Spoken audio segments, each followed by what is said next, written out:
Hi folks, welcome to this week's midweek reflection. Thanks for taking time out of your schedule to join with us for the just couple of minutes where we talk about a subject that hopefully has some benefit and value to your life. A couple of weeks ago I spoke on the topic of the illusion of control, and I received some feedback from someone who was strongly disagreed with what I shared in that particular sermon. And then last week in my midweek reflection I received some feedback from folks again who disagreed with my perspective on President Trump, which is probably not surprising given that Mr. Trump is a very polarizing kind of person.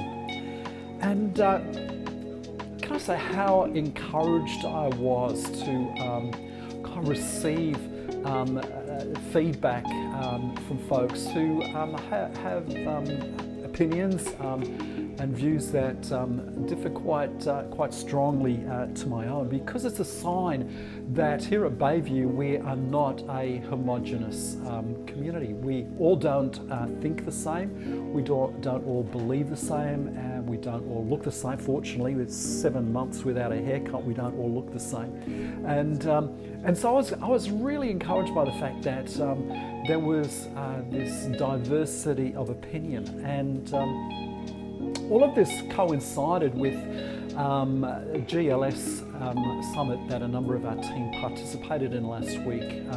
GLS is the Global Leadership Summit, and one of the speakers was a lady by the name of Amy Edmondson. She's professor at Harvard Business School, and she spoke on the subject of psychological safety.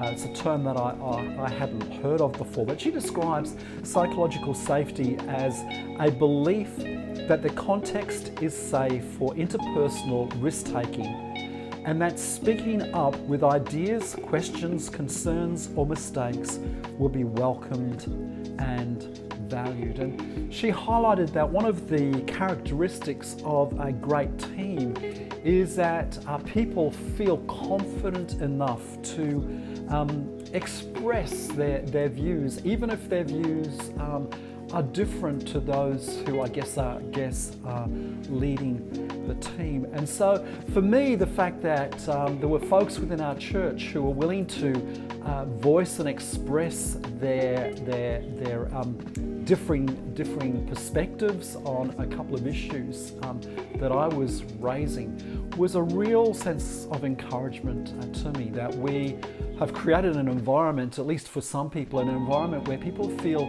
psychologically safe enough to express an opinion that is perhaps certainly different to my own.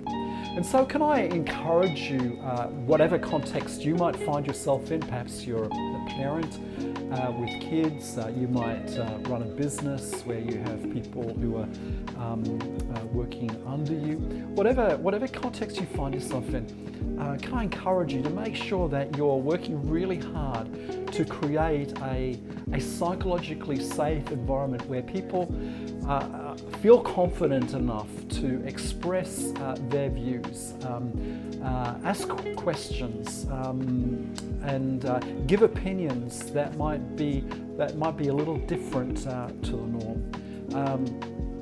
In that way, you're going to build a great family, you're going to build a great workplace culture, whatever it is that you're particularly involved in. So, hey, can I just say what a pleasure and a privilege it is to be part of a church community that isn't homogenous, that appreciates and welcomes diversity. And I thank you for each one of you who kind of contribute to that safe space. Blessings. Enjoy the rest of your day. Enjoy the rest of your week. We'll no doubt catch up with you sometime soon. Take care. Bye.